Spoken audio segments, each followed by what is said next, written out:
In lower school, once a week, we would have wellness class, which is when we would learn about being kind to ourselves and being kind to others. And everyone's favorite part of wellness is when we would get into groups and do skits. We would make a little scene that would represent like the different skills we would learn, and then we would perform it in front of the class. Now, I remember thinking like, this is all good and stuff, but like, am I ever actually gonna need to know this? Like this kind of obvious bullying situation, it's kind of silly, you know?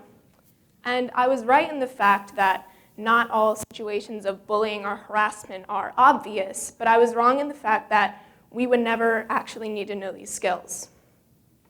As I went into the upper school and I got involved in a new community, I realized that a different type of bullying was going on, and that is homophobia. Homophobia is the dislike or prejudice against gay people or the LGBTQ community as a whole.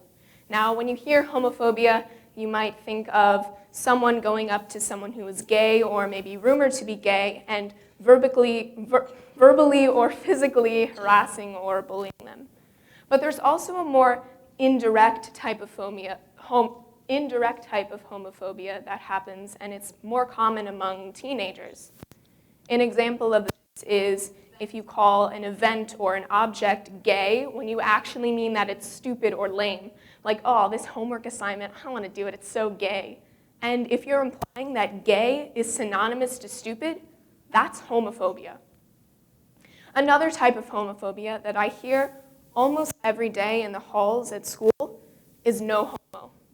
No homo literally means what you think. I'm not gay.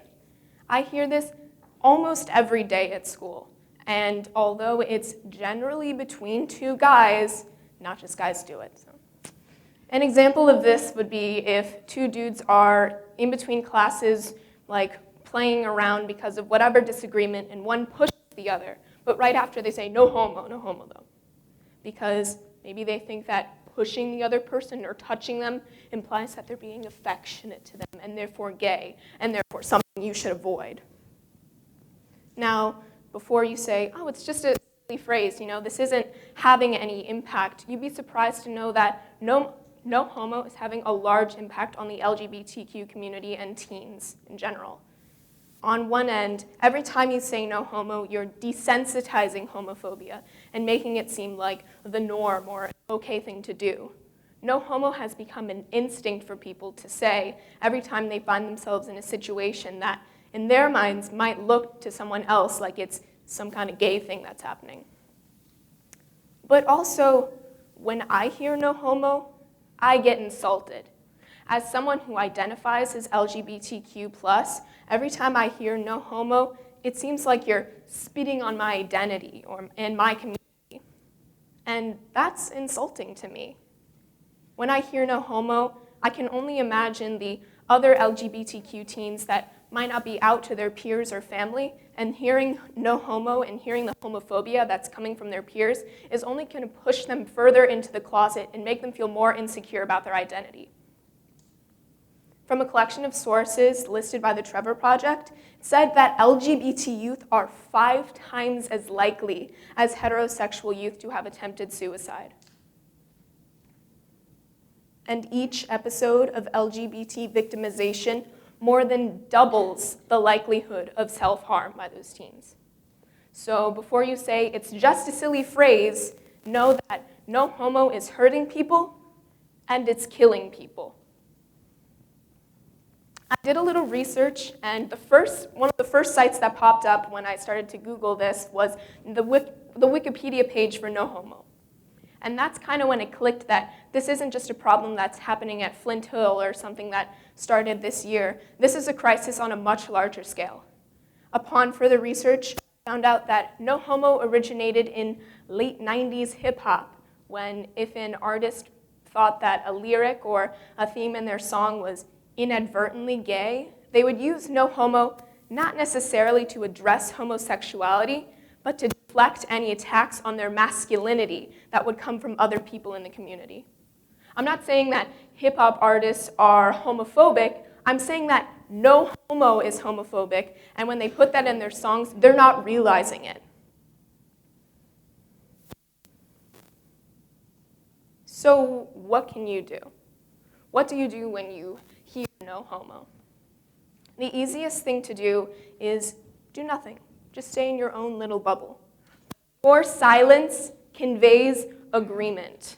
You have to be an ally and stand up for your peers and the LGBTQ community.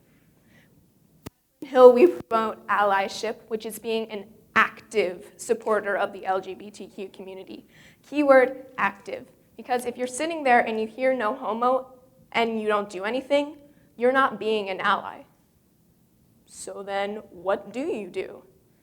That was kind of the motivation behind me giving this talk, because when I heard no homo and I just kind of stood there and didn't know what to do, I felt like a bad member of the LGBTQ community. So I thought that, okay, I'll just basically give them a TED talk or give them a lecture about why no homo is bad and why they shouldn't say it. But then I kind of realized that since no homo has become an instinct or a habit for people, that it wouldn't get the message across. So I thought, maybe all you need to do is make this person realize what they're saying and actually make them consider the impact that it might have or their motivation behind saying it. And you can do that by going up and asking really basic, simple questions like, what did you mean by that? Or why did you say that? Or did you know that was insulting? By just going up to someone, confronting them, and asking them a question, you're making them maybe answer the question in their head. And then maybe they'll realize that that isn't such a cool thing to do, and maybe I shouldn't say that in the future.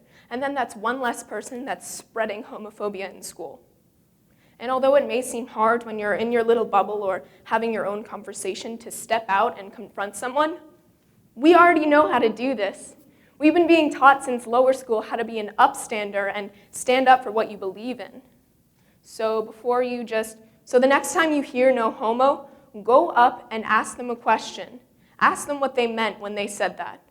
Let's bring this homophobia out of hiding and seek a safer and better environment for LGBTQ kids at school.